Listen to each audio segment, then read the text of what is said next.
Bienvenidos al Ejército de los Tristes, podcast dirigido y presentado por Alberto Rojo.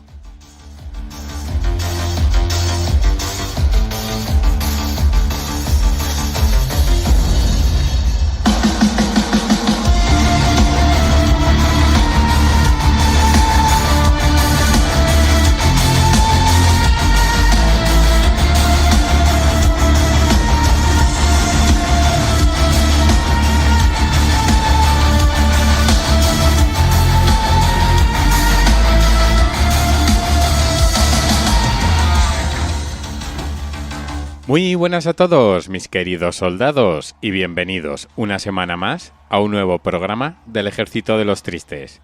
Muchas gracias a todos por estar ahí. No todas las historias terminan cuando deberían. Algunas quedan suspendidas en un punto oscuro del tiempo, como si el mundo hubiera decidido pasar página demasiado rápido. Pero la memoria tiene sus propios caminos, y tarde o temprano siempre hay alguien dispuesto a volver atrás, a escuchar lo que quedó entre líneas. En el Ejército de los Tristes seguimos ese rastro, el de las preguntas que aún pesan, el de las voces que se apagaron demasiado pronto. Gracias por estar ahí, al otro lado.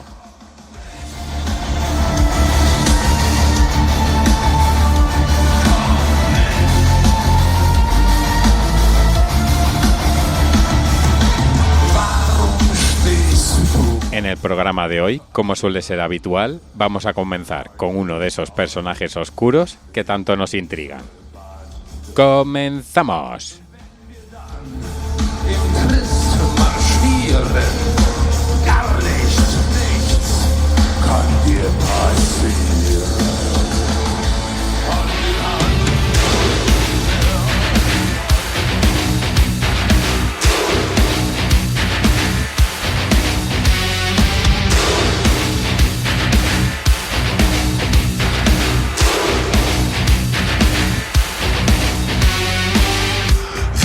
El aroma del curry se mezclaba con el ruido de los karaokes y el murmullo de los vecinos del barrio de Sonobe, en la ciudad de Wakayama, aquella tarde calurosa del 25 de julio de 1998. Nadie imaginaba que en el interior de aquella enorme olla comunitaria no solo hervían verduras y especias, sino también una dosis letal de arsénico, capaz de convertir una celebración vecinal en una escena de guerra.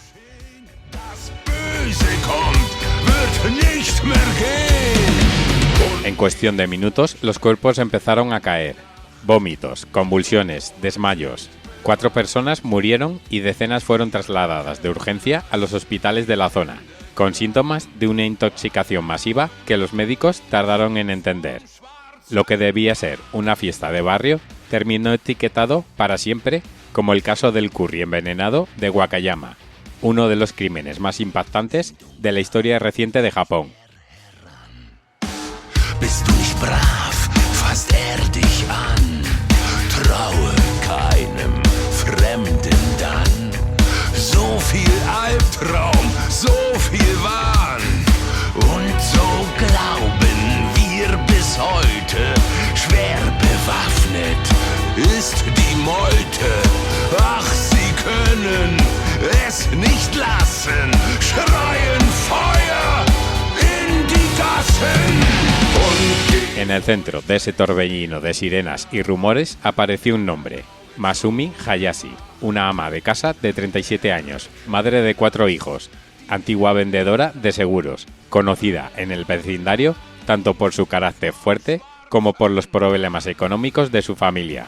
Su marido Kenji trabajaba como exterminador de termitas, un oficio que le daba acceso rutinario a compuestos de arsénico usados como plaguicidas, un detalle que pronto se convertiría en el corazón de la acusación.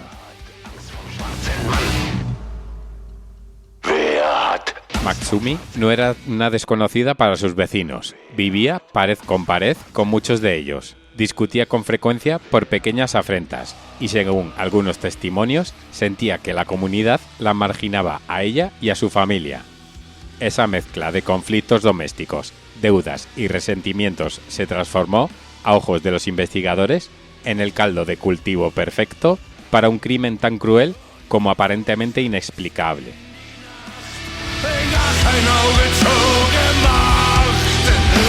El curry se había preparado en un garaje del barrio, en grandes ollas destinadas a alimentar a los residentes que participaban en el Matsuri de verano.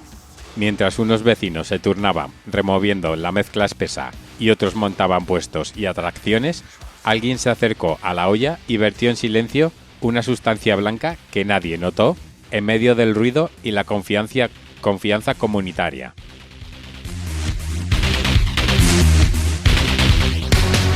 Cuando empezó el reparto, la escena era la de cualquier festival local. Platos de arroz humeante, niños corriendo con vasos de refresco en la mano, ancianos charlando bajo farolillos de papel. Luego, poco a poco, las risas se convirtieron en gritos. Algunos se desplomaron en la calle. Otros comenzaron a sudar frío y a quejarse de dolores insoportables antes de perder el conocimiento camino del hospital. Entre las víctimas mortales estaban dos figuras respetadas del consejo vecinal: Takatoshi Taninaka, de 74 años, y Takaki Tanaka, de 53, junto con dos jóvenes, Hirotaka Hayashi, de 10 años, y Miyuki Tori, de 16. Sus muertes golpearon de nuevo el corazón de la comunidad, que había depositado en esa comida un símbolo de convivencia y solidaridad.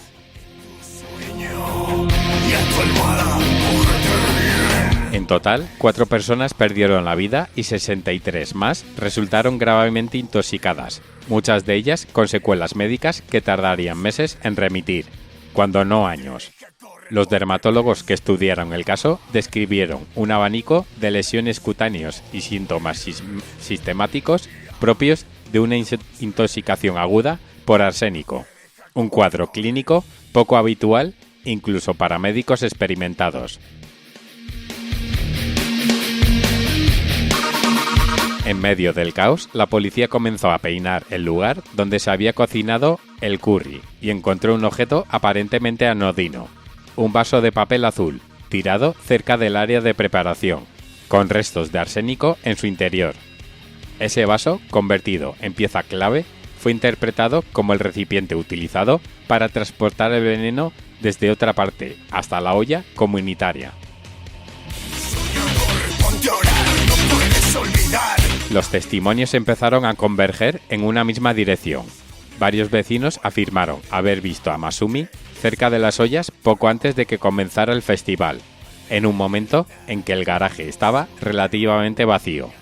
Sumado a la presencia de arsénico en el ámbito laboral de su marido y al historial de problemas económicos del matrimonio, los investigadores encontraron en ella a su principal sospechosa. No te deja correr porque ves. Mientras la prensa bautizaba el caso como una tragedia sin precedentes, los detectives empezaron a tirar de otro hilo: las finanzas de los Hayashi. Los registros mostraron que Masumi, como agente de seguros, había estado involucrada durante años en un entramado de pólizas y reclamaciones sospechosas que ya había llamado la atención de las autoridades antes del episodio del curry.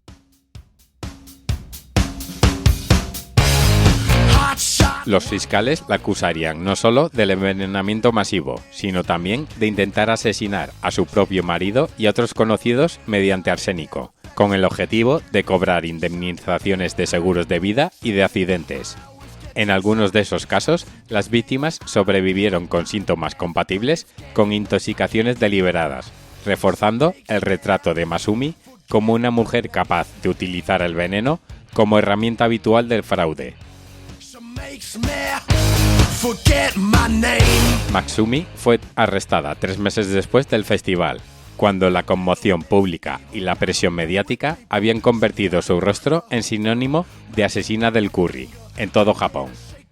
En diciembre de 2002, el Tribunal del Distrito de Wakayama la declaró culpable de 4 asesinatos y de haber causado lesiones graves a decenas de vecinos, imponiéndole la pena de muerte.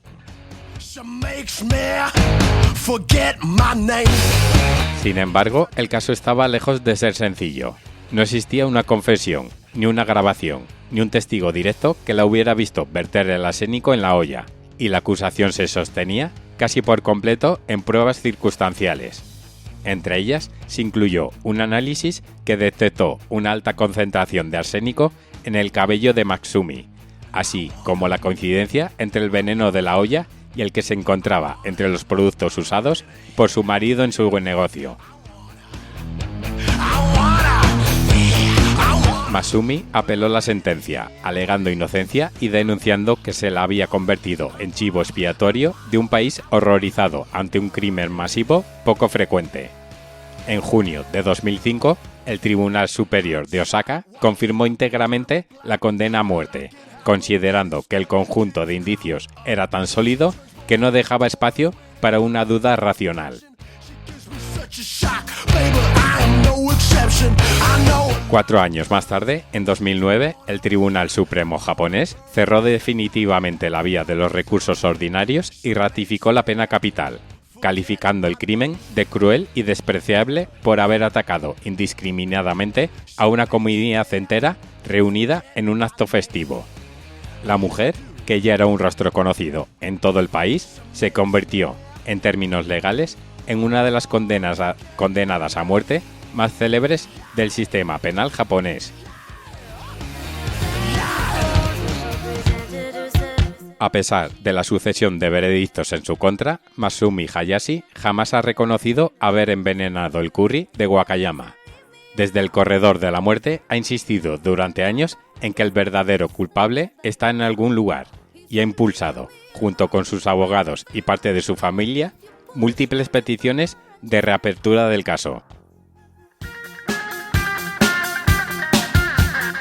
Las solicitudes de nuevo juicio han tratado de cuestionar aspectos de la prueba forense, incluido el tipo de veneno atribuido y la reinterpretación de los análisis de restos y cabellos, pero tanto el Tribunal del Distrito de Wakayama como el Tribunal Superior de Osaka han ido rechazándolas una tras otra.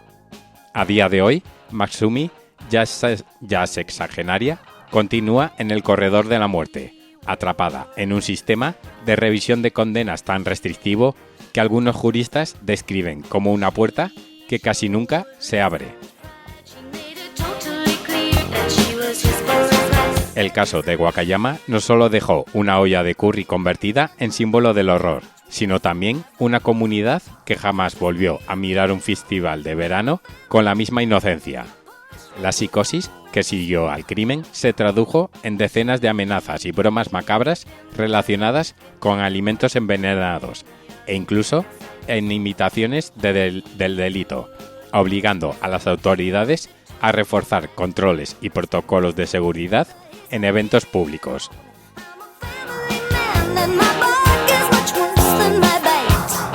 Con el paso de los años, la figura de Matsumi Hayashi se ha quedado suspendida entre dos imágenes. Para muchos es la asesina fría que convirtió un plato cotidiano en un arma de destrucción.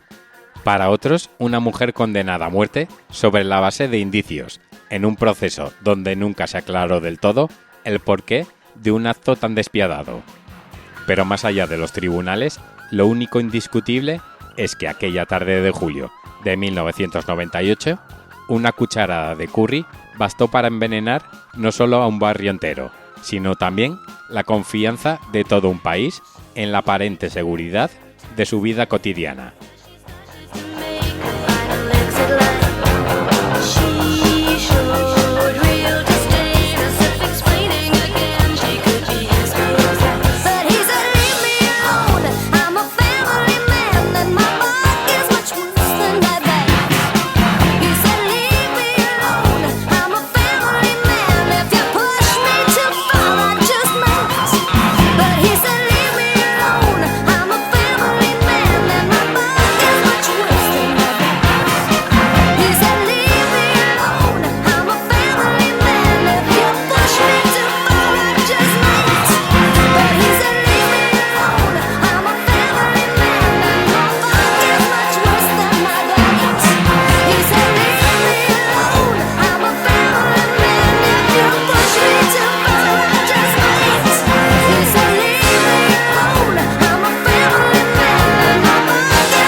día en ruinas, nombres borrados, memorias vacías, pero la verdad sigue respirando. El ejército está aquí gritando. ¡Corre! Pero el pasado te alcanza. ¡Grita!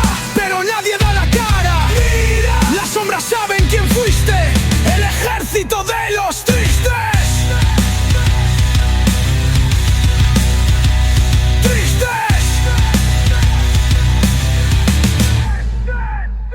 Veo un coche en la noche, el motor encendido, las luces se apagan, testigos perdidos, los archivos cerrados, la pista en cenizas. Pero alguien lo sabe, alguien lo mira. Mi voz en las ondas reabre la herida. La historia no muere aunque el mundo lo diga. Las fotos, las fechas, las pruebas dormidas. Un asesino suelto y el miedo de esquina a esquina. No hay justicia, solo pactos y silencios. No hay respuesta, solo miedo y desprecio. No hay descanso hasta abrir las heridas. No hay olvido, que el crimen nos diga.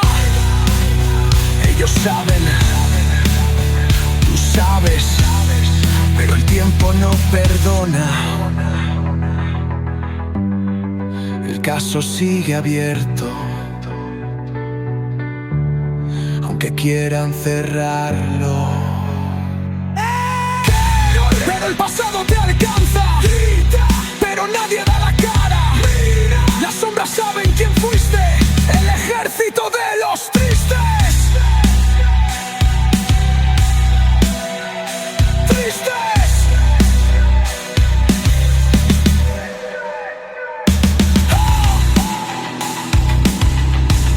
El caso sigue ahí abierto. Y la verdad nunca muere.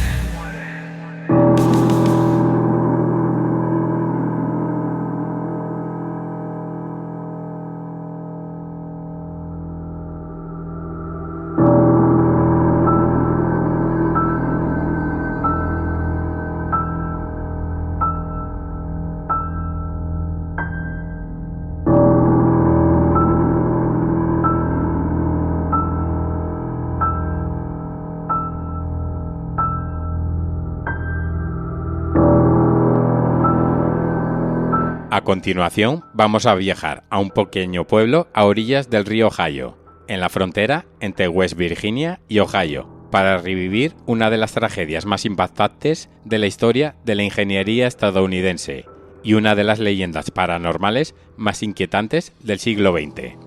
Vamos a hablar del colapso del Silver Bridge en 1967, un accidente que mató a 46 personas en cuestión de segundos y que para muchos quedó para siempre asociado a una misteriosa figura alada conocida como el Mothman. Imaginaos una tarde de diciembre, a solo 10 días de Navidad.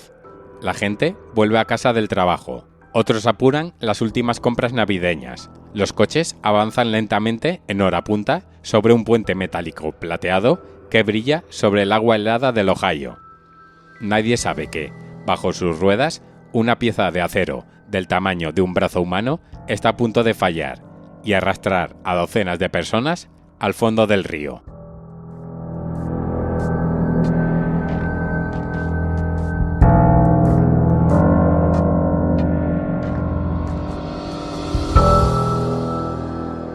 El Silver Bridge se inauguró en 1928 para conectar Point Pleasant, en West Virginia, con Gallipolis, en Ohio. Su nombre, Silver Bridge, venía del color de la pintura de aluminio que lo recubría, que le daba ese aspecto brillante tan característico cuando le daba el sol. No era un puente cualquiera, era un puente colgante con un diseño poco habitual, basado en cadenas de E-bars, unas barras de acero planas con un ojo en cada extremo, unidas por enormes pernos. En lugar de los típicos cables de numerosos hilos trenzados, este sistema usaba menos piezas, pero cada una de ellas soportaba una parte crítica de la carga. Este diseño era innovador en su época, pero tenía un problema. Carecía prácticamente de redundancia. Si una de esas varas fallaba por completo, no había plan B estructural. El peso se redistribuía de forma tan violenta que el colapso podía propagarse a toda la estructura. El puente tenía más de 400 metros de longitud total y cruzaba el río a unos 30 metros sobre el agua. Durante décadas funcionó sin incidentes graves, mientras el tráfico aumentaba y los coches se volvían cada vez más pesados que los vehículos para los que el puente había sido diseñado en los años 20.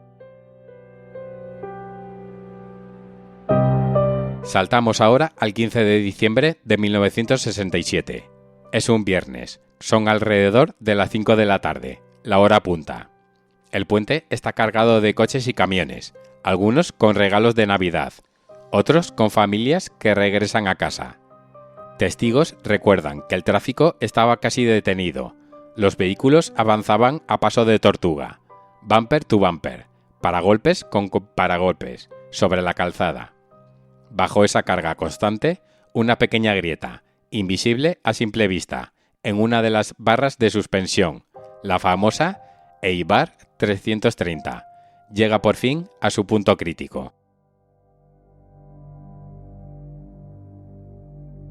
En cuestión de milisegundos, la grieta se convierte en una fractura completa en una de las mitades de la barra. La tensión se transfiere brutalmente a la otra mitad, que también cede, y de repente una de las cadenas de suspensión queda rota. Los testigos describieron el colapso como si el puente se deslizara como una serpiente y cayera en una especie de reacción en cadena, como fichas de dominó que se derrumban una tras otra.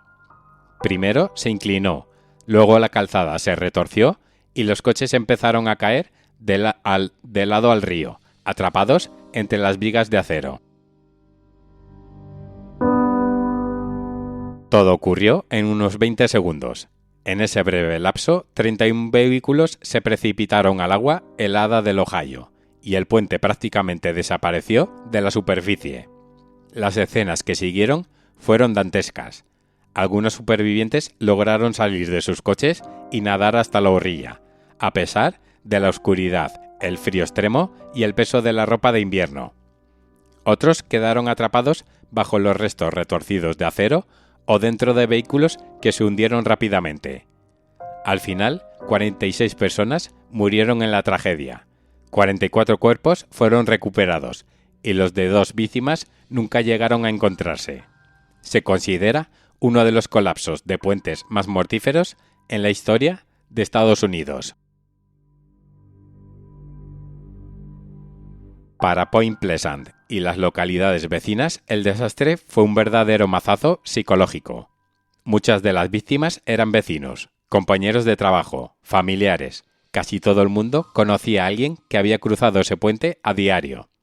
Esa noche, las luces de los vehículos seguían brillando en la oscuridad, bajo la superficie del río, mientras los rescatistas luchaban contra el frío y la corriente para intentar salvar a quien aún pudiera estar con vida. En el agua flotaban paquetes envueltos para regalo, bolsas de compras navideñas, restos de coches y piezas del propio puente.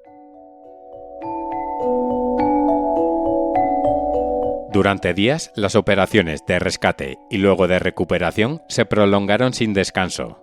Los buzos trabajaban entre estructuras inestables y cada nuevo vehículo que localizaban significaba casi siempre más cadáveres atrapados en su interior. Con el tiempo, nombres y rostros ocuparon las páginas de los periódicos. Padres, hijos, parejas jóvenes, camioneros de paso. En Point Pleasant, a día de hoy, se sigue recordando cada año la fecha del 15 de diciembre como un momento de duelo colectivo. ¿Pero por qué cayó el puente? ¿Qué pudo hacer que una estructura diseñada para durar décadas se viniera abajo en menos de medio minuto? La Junta Nacional de Seguridad en el Transporte, junto con ingenieros y expertos, recuperó y analizó meticulosamente los restos del puente. Muy pronto se centraron en una pieza en concreto, la Eibar 330, una de las barras de la cadena de suspensión del lado del Ohio. Esta barra tenía, en la zona del ojo, el agujero por donde pasa el enorme perno de unión, una grieta de apenas unos milímetros que llevaba creciendo lentamente durante casi 40 años. Esa grieta se debió a una combinación de tensiones residuales del proceso de fabricación, corrosión por el agua que se acumulaba en la zona del ojo y lo que se conoce como estrés, corrosion cracking y corrosion fatigue. En otras palabras, la pieza estaba mal diseñada para drenar el agua. El material no tenía un margen amplio de tenacidad a bajas temperaturas y el defecto era invisible a las inspecciones normales de la época. Además, la cadena estaba formada solo por 2 barras por eslabón, sin barras adicionales que pudieran soportar la carga si una fallaba. Cuando la Eibar 330 se fracturó, la carga se redistribuyó de forma catastrófica, provocando que el perno se torciera y que la barra hermana se soltara del pin. En ese momento, la cadena quedó completamente seccionada y, dado el diseño del puente, la caída del resto de la estructura fue inevitable. El informe final, emitido en 1971, concluyó que la causa fue esa fractura por corrosión y fatiga en la Eibar 330, que se desarrolló silenciosamente durante los 40 años de la vida del puente. A raíz de ese desastre, Estados Unidos revisó de manera profunda sus normas de inspección y mantenimiento de puentes.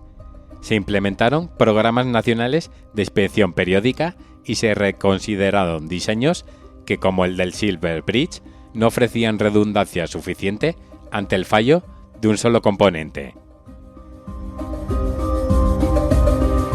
Hasta aquí podríamos decir que estamos ante una tragedia muy real, muy humana y muy técnica. Un fallo de ingeniería, una pieza defectuosa, 46 vidas perdidas. Pero si algo ha hecho mundialmente famoso a Point Pleasant, no es solo el desastre, sino lo que ocurrió supuestamente en los meses previos y cómo la gente intentó darle sentido a lo inexplicable. La historia del Mothman, el hombre polilla, empieza en noviembre de 1966, aproximadamente un año antes del colapso del puente. En un cementerio cercano a Clendenin, en West Virginia, 5 sepultureros dijeron haber visto una figura humanoide de color marrón, con alas, volando sobre ellos de árbol en árbol. Pocos días después, el 15 de noviembre de 1966, 2 parejas, los Scarberry y los Mallet, conducían de noche cerca de una zona conocida como el Área TNT, un antiguo complejo de almacenes de municiones de la Segunda Guerra Mundial, cuando vieron algo que los marcaría para siempre. Describieron a una criatura de unos 2 metros de altura, con alas enormes, sin una cabeza claramente visible, pero con 2 ojos rojos brillantes, muy separados, que parecían reflejar la luz de los faros. Aseguraron que esa figura los persiguió volando, alcanzando velocidades de más de 150 km por hora mientras ellos intentaban huir en coche. El periódico local empezó a publicar artículos sobre este misterioso ser, al que pronto apodaron Mothman, el hombre polilla, inspirado por un villano de los cómics de Batman. En los meses siguientes, decenas de vecinos reportaron avistamientos similares en los alrededores de Point Pleasant y sobre todo en el área TNT. Luces extrañas en el cielo, sonidos inexplicables, figuras aladas posadas en los árboles o sobre los edificios abandonados. Algunos hablaban de un monstruo, otros de un extraterrestre, otros de un presagio de desastre.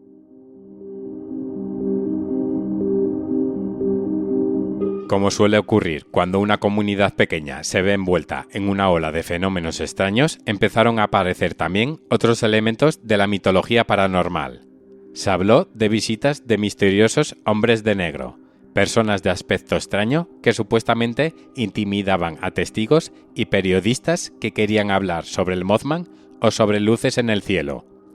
La periodista local, Mary Hare, que cubría la historia para el periódico, contó haber tenido sueños perturbadores con personas ahogándose en el río y paquetes flotando en el agua, como si algo terrible estuviera a punto de suceder.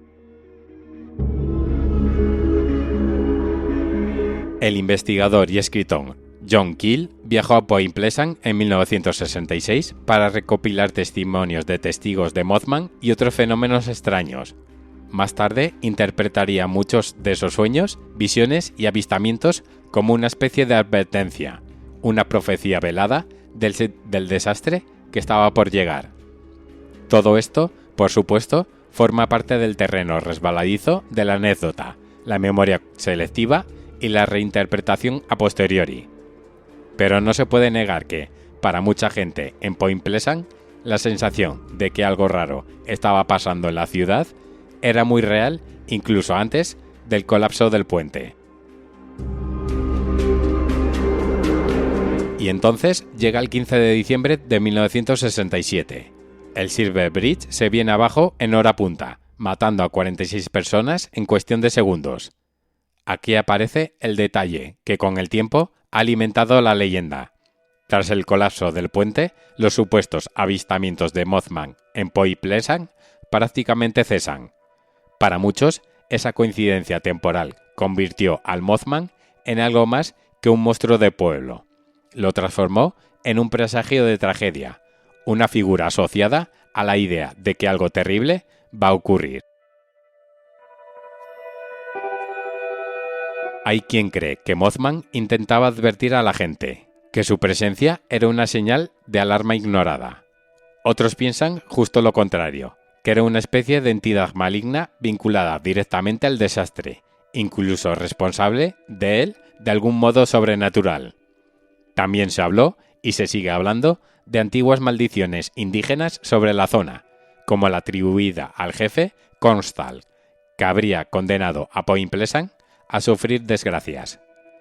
Todas estas historias, mezcladas con el dolor real de la comunidad, dieron forma con los años a un relato mítico muy potente.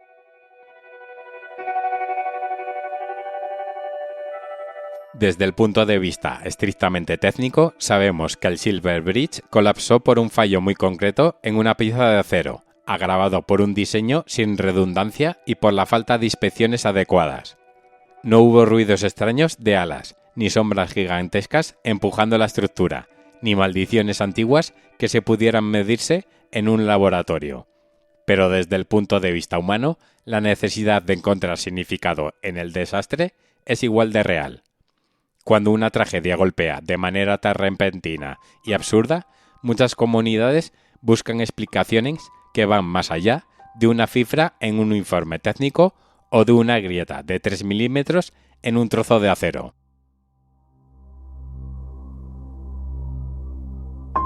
La figura del Mothman encaja muy bien en ese papel. Es misterioso, ambiguo, ni claramente bueno ni claramente malo. Puede ser interpretado como un demonio, como un ángel de la guarda frustrado o como un simple espejo de nuestros miedos colectivos. Con los años, el mito se ha consolidado. En Point Pleasant hay una estatua del Mothman, un museo dedicado a su historia y un festival anual que atrae a visitantes de todo el país interesados en la criptozoología, lo paranormal y, por supuesto, en la historia del Silver Bridge.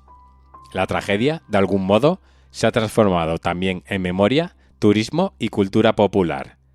No borra el dolor de las familias que perdieron a sus seres queridos, pero sí muestra cómo una comunidad reescribe su propia narrativa para no quedar definida solo por la muerte y la destrucción. ¿Qué nos enseña entonces la historia del Silver Bridge y del Mothman? Por un lado, es un recordatorio brutal de lo frágiles que pueden ser nuestras infraestructuras cuando el diseño, el mantenimiento y la inspección no están a la altura. De una grieta minúscula, casi invisible, puede depender la vida de decenas de personas que cruzan un puente sin pensar en ello ni un segundo. El desastre llevó a mejoras serias en los estándares de seguridad de puentes en todo Estados Unidos y probablemente evitó otras tragedias similares. En ese sentido, las víctimas del Silver Bridge, sin saberlo, cambiaron la forma en que se vigilan y diseñan estas estructuras. Por otro lado, la leyenda del Mothman nos habla de cómo las personas intentan darle forma al miedo y al dolor a través de relatos, símbolos y seres sobrenaturales. Quizá no importe tanto si Mothman existe o no, sino lo que representa para la gente que vivió esos años de tensión y terminó sufriendo una tragedia colectiva. Al mirar atrás, a diciembre de 1967, podemos ver dos historias superpuestas. La del colapso de un puente, explicada con cálculos materiales y errores humanos, y la de un pueblo que vio en una figura alada el anuncio o la encarnación de su peor pesadilla. Ambas historias, la técnica y la mítica, siguen vivas. Y quizá, al recordarlas juntas, entendamos un poco mejor no solo cómo se cayó el Silver Bridge, sino también cómo intentamos, una y otra vez, encontrar sentido a aquello que se nos escapa de las manos.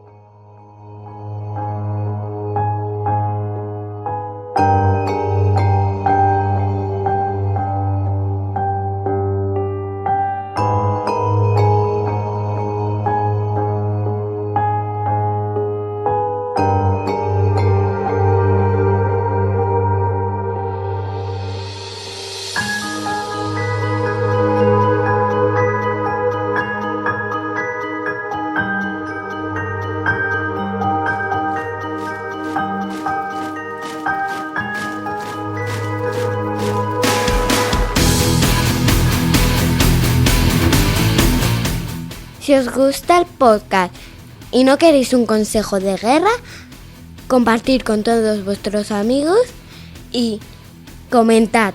Eso nos ayudará a mejorar. ¡Avisados estáis!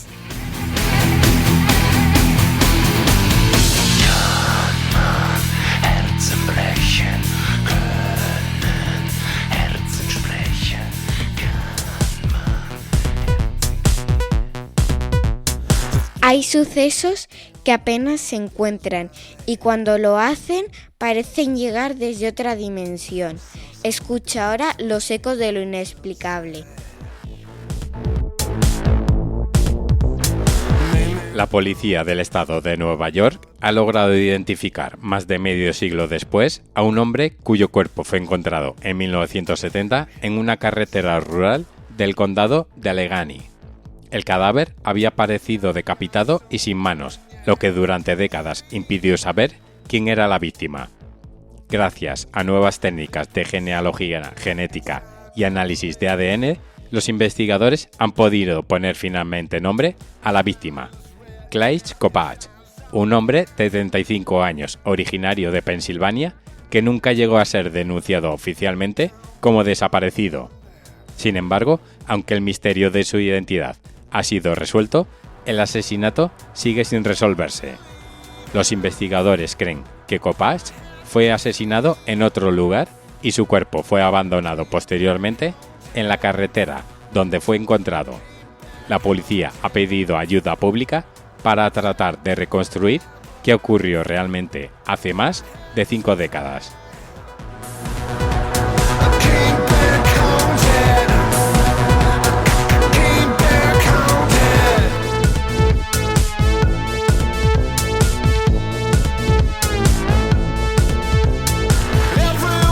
En la región de Bageshwar, en la India, 3 adolescentes entraron en un edificio abandonado con la intención de grabar un vídeo de terror para las redes sociales. Pero lo que encontraron fue algo real: un esqueleto humano completamente descompuesto tendido sobre una cama improvisada. Los jóvenes grabaron la escena y la publicaron en internet antes de avisar a la policía. El vídeo se hizo viral y llamó la atención de las autoridades, que acudieron al lugar y recuperaron los restos. Las investigaciones posteriores permitieron identificar el cuerpo como el de Vinod Thapa, un hombre que llevaba 7 meses desaparecido. Ahora los investigadores intentan determinar cómo murió y qué ocurrió durante esos meses en los que nadie sabía dónde estaba. El hallazgo ha reabierto muchas preguntas en la comunidad local.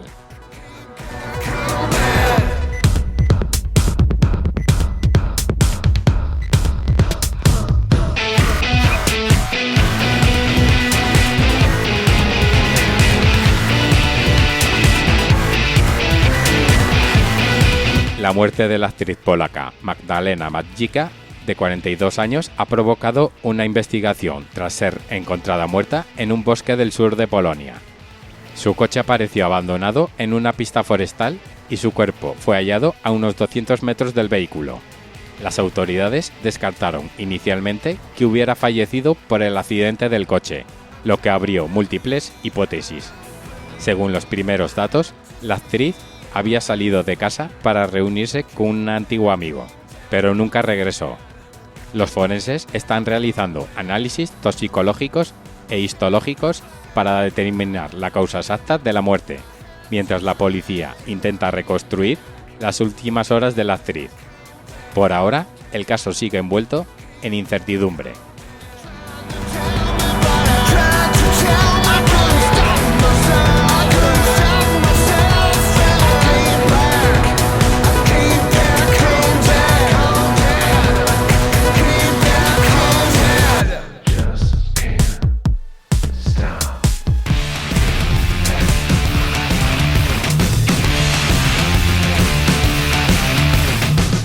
Estáis escuchando el Ejército de los Tristes.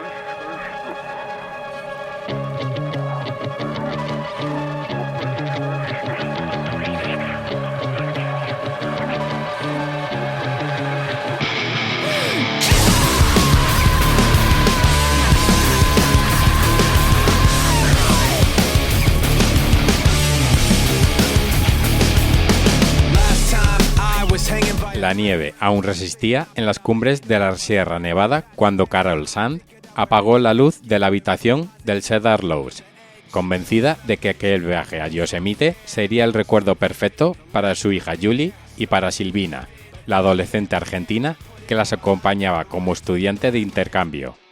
Afuera, el motel se sumía en un silencio engañoso, roto solo por el zumbido lejano de la carretera y el rumor del río Merced, mientras un hombre delgado, de pelo largo y gesto afable, observaba desde el pasillo la puerta marcada con el número 12. Era el manitas del hotel, el empleado al que todos saludaban sin miedo, el que sabía cambiar una bombilla o arreglar una gotera, y que aquella noche llamó con suavidad antes de desatar el infierno.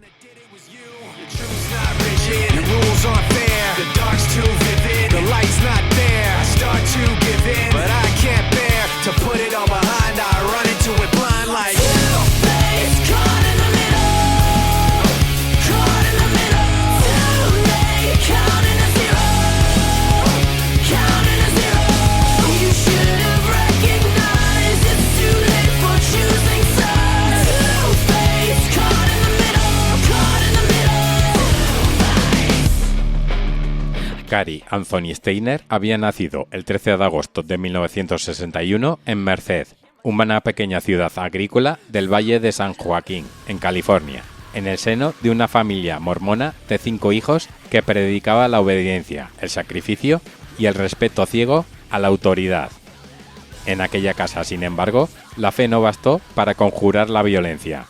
Durante generaciones, el apellido Steiner arrastró un rastro de abusos sexuales y trastornos mentales que los parientes preferían esconder bajo la alfombra, como si el silencio pudiera borrar la vergüenza.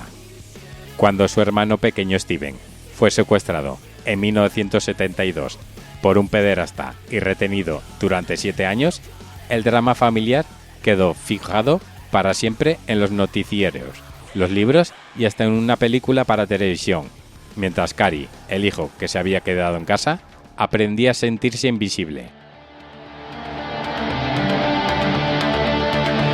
La pesadilla terminó para Steven el día que consiguió huir con otro niño cautivo y regresar a Merced, convertido en un héroe nacional, en el chico que volvió. Para Cary, en cambio, aquel regreso fue el inicio de otro tipo de tormento.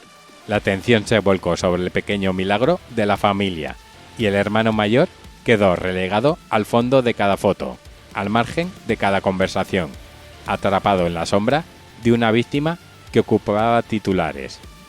Años más tarde, Steven moriría en un accidente de moto y poco después, el tío con el que vivía Carrie aparecía asesinado de un disparo de escopeta, otro golpe brutal que alimentó la sensación de maldición familiar. Para entonces, el niño callado que dibujaba desnudos y fantaseaba con secuestrar y matar mujeres se había convertido en un adulto introvertido, incapaz de encajar. Saltaba de un empleo a otro, acumulaba diagnósticos de trastornos de personalidad y pasaba largas horas aislado, desnudándose en los bosques o fumando marihuana mientras alimentaba fantasías violentas que, según confesaría más tarde, lo acompañaban desde los 7 años. En 1997 encontró un refugio perfecto para esos pensamientos, un trabajo como personal de mantenimiento en el Cedar Lodge, un motel modesto en la entrada de Yosemite, por cuyo aparcamiento desfilaban cada temporada familias, mochileros y turistas despreocupados. Fue allí donde la noche del 15 de febrero de 1999 llamó a la puerta de la habitación de Carol Sand con la excusa de revisar una avería en el baño. La mujer, agotada tras un día de excursiones y fiándose del empleado que ya había visto rondar por los pasillos, le permitió pasar sin sospechar que aquel visitante traía una pistola oculta y un plan meticulosamente alimentado durante años. En cuestión de minutos, el supuesto manitas se transformó en captor. Las redujo, las ató y convirtió la habitación en una celda improvisada donde la cortesía dejó paso al terror. La secuencia posterior fue una mezcla de violencia, humillación y cálculo frío. Steiner violó y estranguló a Carol, consciente de que la madre era el obstáculo principal para poseer a las dos adolescentes que había marcado como presa. Julie y Silvina fueron sometidas, una tras otra, a su sadismo, mientras afuera el cartel luminoso del motel seguía parpadeando como si nada hubiera ocurrido. Cuando terminó, cargó los cuerpos en el coche alquilado por las turistas, condujo lejos del Cedar Lodge y prendió fuego al vehículo, intentando borrar con gasolina y humo las huellas de aquella noche. Durante semanas, las montañas que rodeaban Yosemite se convirtieron en escenario de una búsqueda frenética. Aviones voluntarios y patrullas recorrieron carreteras y senderos, mientras los medios llenaban horas de programación con teorías sobre secuestros, bandas y asesinos en serie. El cadáver de Carol y el de Silvina aparecieron calcinados en el interior del coche, ocultos en un barranco próximo a Sonora. El de Julie fue hallado después, a varios kilómetros, abandonado entre la maleza como un trofeo que el asesino se había permitido trasladar y esconder por separado. El país entero seguía el caso, pero el empleado del motel, que había tenido la llave de aquella habitación, todavía no figuraba en la lista de sospechosos principales. Educado, trabajador y siempre dispuesto a ayudar con una sonrisa tímida, representaba justo lo contrario del monstruo que los investigadores buscaban.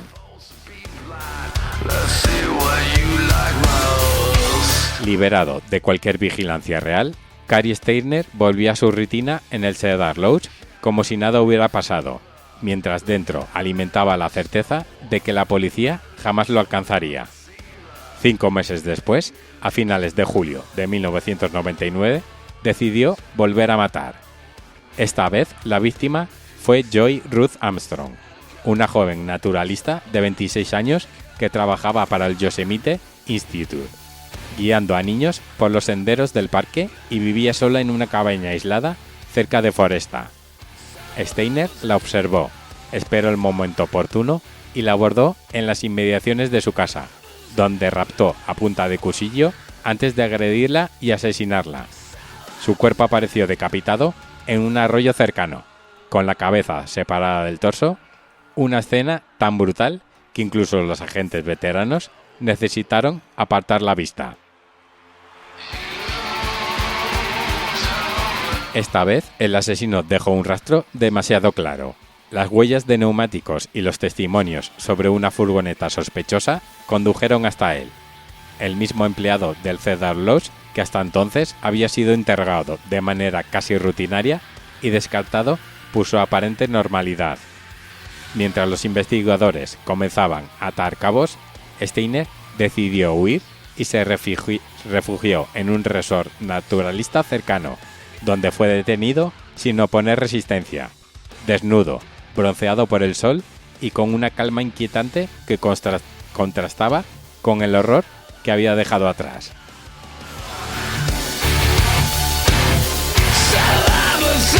En la sala de interrogatorios, la máscara del manita servicial se resquebrajó rápidamente. Durante una maratoniana confesión con agentes del FBI, Cary describió con detalle cómo había acechado a sus víctimas, cómo había entrado en la habitación del Cedar Lodge, cómo había violado, estrangulado, quemado y arrojado cuerpos, y cómo había cortado la cabeza de Joan Armstrong antes de ocultarla. Aseguró que llevaba décadas fantaseando con matar, que la violencia era para él una especie de destino, una voz interior que no había sabido o querido acallar, y que el eco del secuestro de su hermano, el desinterés familiar y la enfermedad mental formaban parte del caldo espeso en el que se había gestado su monstruo. La justicia se ocupó primero del asesinato de Joan Armstrong en el fuero federal. En 2000, Steiner aceptó un acuerdo.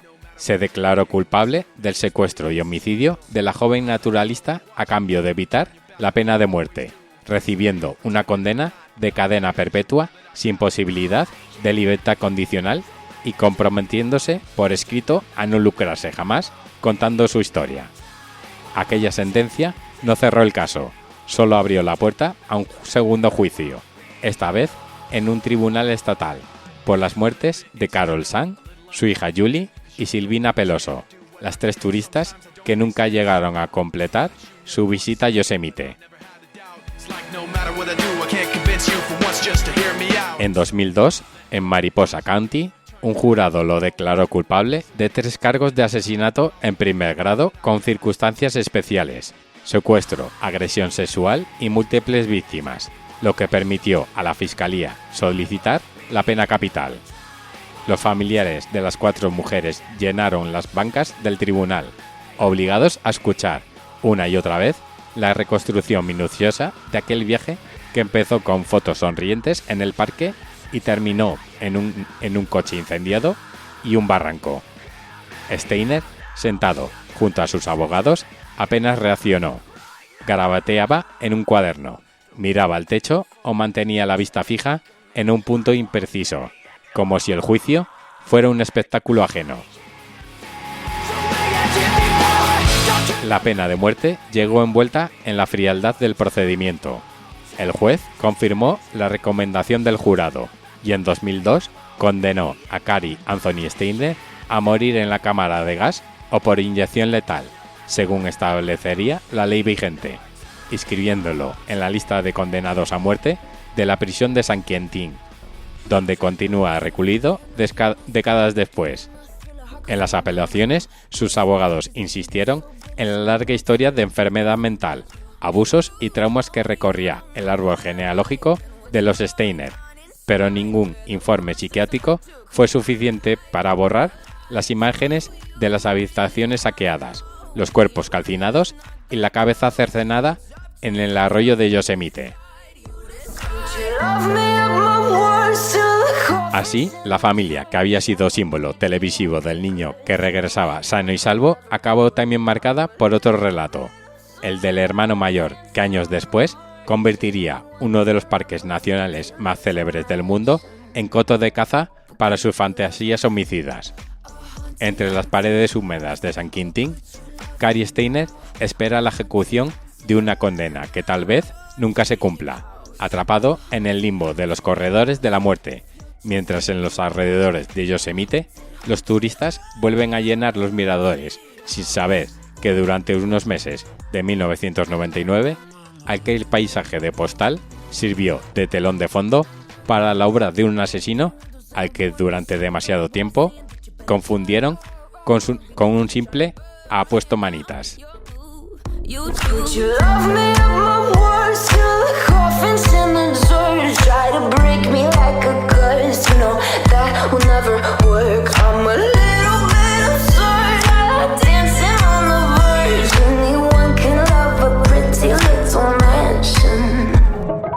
Could you love a haunted, haunted house?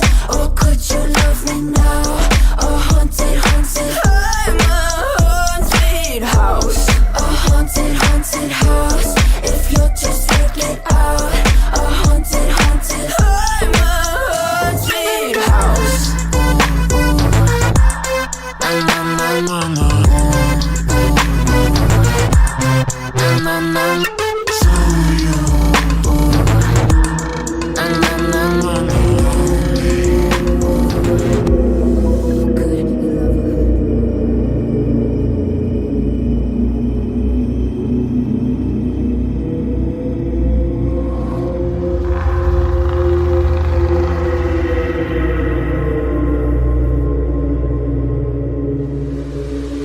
En 1984, unos trabajadores de una turbera en Lindow Moss, cerca de Winslow, en Cheshire, Inglaterra, se toparon con un fragmento de cuerpo humano extraordinariamente bien conservado, la parte superior de un hombre que había permanecido casi 2000 años enterrado en el barro ácido de la ciénaga. Ese individuo se conoce hoy como el hombre de Lindow y se ha convertido en uno de los cuerpos de marisma más famosos de Europa y el mejor conservado de Gran Bretaña. Su muerte fue violenta y rodeada de elementos que muchos arqueólogos interpretan como un ritual de sacrificio extremadamente complejo, el llamado triple muerte celta. Sin embargo, casi todo, en este caso, está abierto a debate. ¿Quién era? ¿Por qué murió? ¿Y qué nos dice sobre las creencias y tensiones de la Britania de la Edad del Hierro, en el momento de la conquista romana?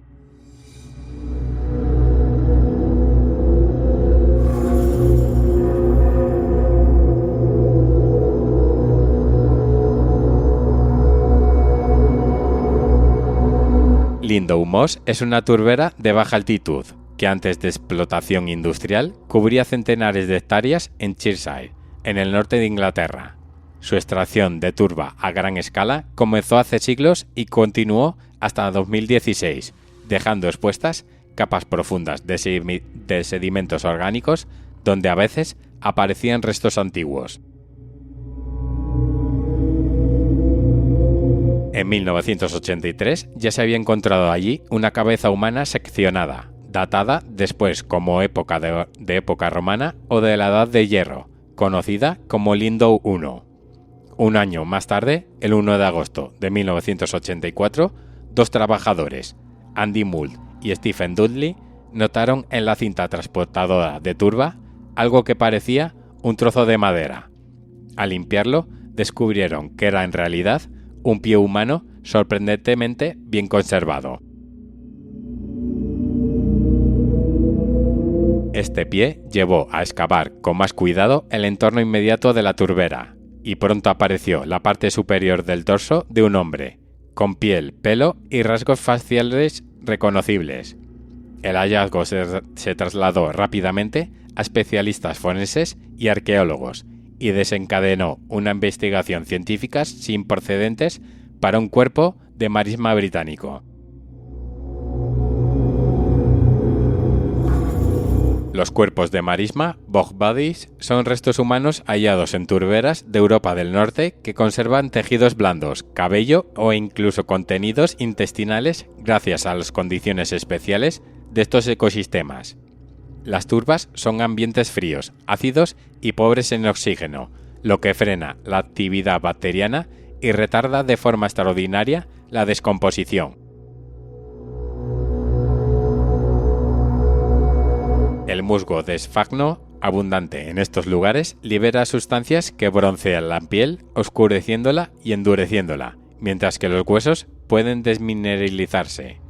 Como resultado, cuerpos que cayeron o fueron depositados en estos pantanos hace más de 2000 años pueden llegar hasta nosotros con arrugas, peinados y huellas de violencia aún legibles.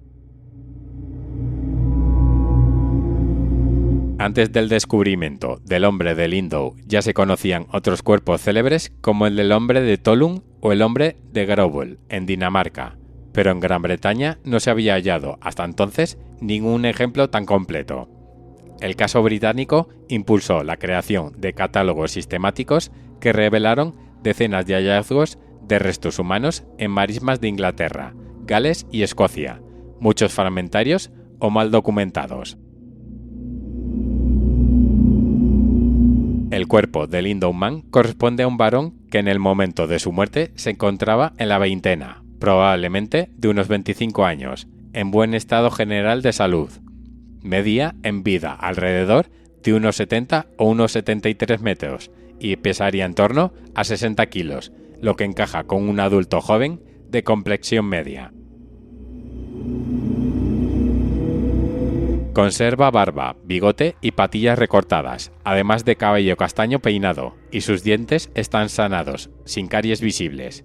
Las uñas de las manos aparecen bien cuidadas, y no hay marcas óseas de trabajos físicos muy duros, lo que ha llevado a plantear que podría tratarse de alguien de cierto estatus, quizás miembro de una élite local.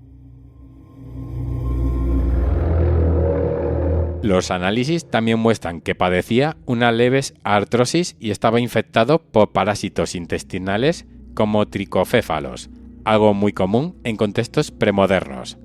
Aparte de estos problemas menores, nada en su biología sugiere que fuera un individuo marginal o de mala salud. Al contrario, era un hombre joven en la plenitud de su vida. La datación por radiocarbono del cuerpo resultó complicada debido a las alteraciones químicas provocadas por la turbera, pero los rangos más aceptados indican que fue depositado en Lindau Moss entre el 2 a.C. y el 119 después de Cristo. Esto sitúa su muerte en un momento de transición entre la Edad del Hierro y el período romano-britano, después de la conquista romana del norte de Inglaterra en torno a la década del 60 después de Cristo. Ese contexto cronológico es crucial para interpretar el caso, porque coincide con una época de cambios políticos, conflicto y reconfiguración de las estructuras de poderes locales frente a la presencia romana. Además, los romanos prohibían expresamente el sacrificio humano, de manera que si realmente se trató de un sacrificio ritual, podría situarse poco antes de la consolidación del control romano o al margen de la ley imperial. A medida que se retiraba la turba en el laboratorio, se hizo evidente que el hombre de Lindau había sufrido múltiples lesiones antes de ser depositado boca abajo en la ciénaga. Presentaba un corte en forma de V de unos 3,5 centímetros en la parte superior del cráneo, provocado por un objeto relativamente romo que fracturó el hueso y hundió fragmentos en el cerebro. La inflamación de los bordes indica que sobrevivió un tiempo tras el impacto. Alrededor del cuello se conserva aún un cordón de tendón animal, que dejó una marca de ligadura compatible con estrangulamiento, interpretado por algunos como un garrote y por otros como un collar que tensó después. También se ha descrito una posible herida en el lado derecho del cuello, un posible apuñalamiento en la parte alta del pecho, un cuello roto y al menos una costilla fracturada, aunque algunos daños pudieron producirse en el momento del hallazgo. En conjunto, las lesiones sugieren una secuencia de violencia extrema. Un fuerte golpe en la cabeza que lo dejó inconsciente, estrangulamiento con el lazo de tendón, posible corte en la garganta y finalmente rotura del cuello, ya sea por la presión del garrote o por otros golpes. Tras la muerte, el cuerpo fue depositado desnudo en la turbera, boca abajo en una pequeña fosa llenada de agua de marisma. La combinación de golpe en el cráneo, estrangulamiento y corte en el cuello ha sido interpretada por varios especialistas como un ejemplo de la llamada triple muerte en la religión céltica, un patrón de ejecución que combinaría distintos modos de morir asociados a distintos dioses o elementos. La idea es que la víctima muere 3 veces simbólicamente, por la cabeza, por el aire y por la sangre derramada, y que su cuerpo consagrado se entrega después a las aguas de la marisma.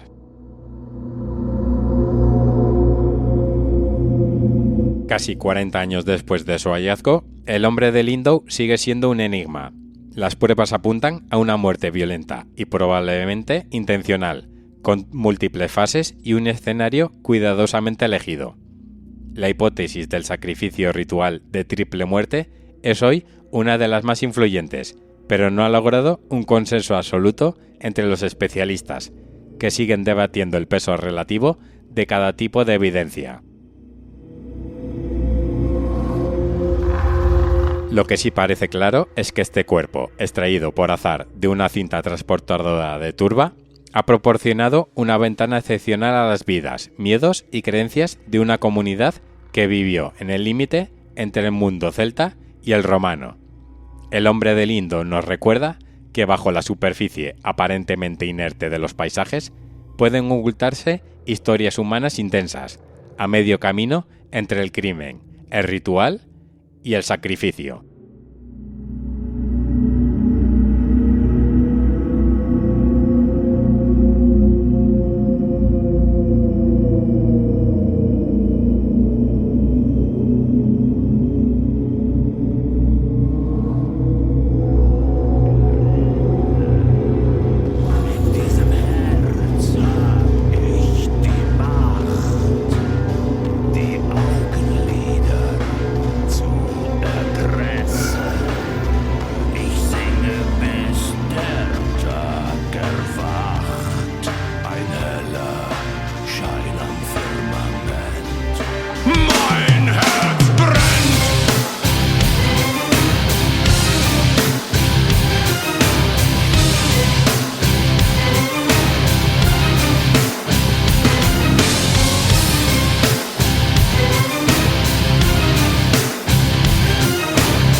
Llegamos al final de este programa del Ejército de los Tristes. Muchas gracias a todos por haber llegado hasta aquí y ya sabéis que si os ha gustado podéis dejarnos un me gusta y un comentario en iVoox.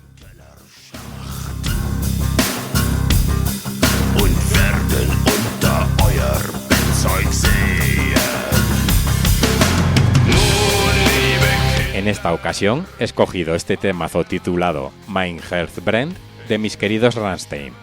La canción es una de las composiciones más simbólicas y oscuras del grupo. Su significado no es completamente literal.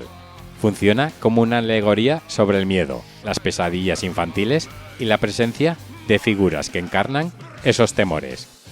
La letra está narrada como si una figura oscura se dirigiera a los niños antes de dormir, advirtiendo que cuando llega la noche salen a la superficie los demonios internos, el miedo y el sufrimiento.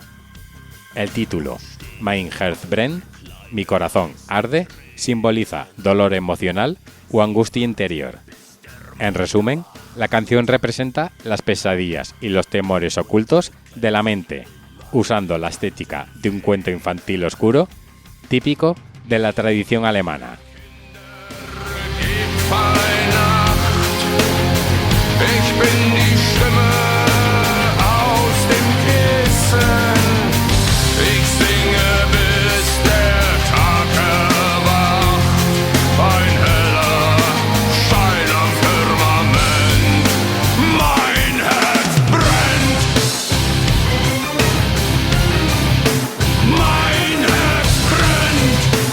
De nuevo, muchas gracias a todos por estar ahí y a los mecenas nos escuchamos este jueves en un programa especial sobre el experimento soviético de la Cámara del Sueño.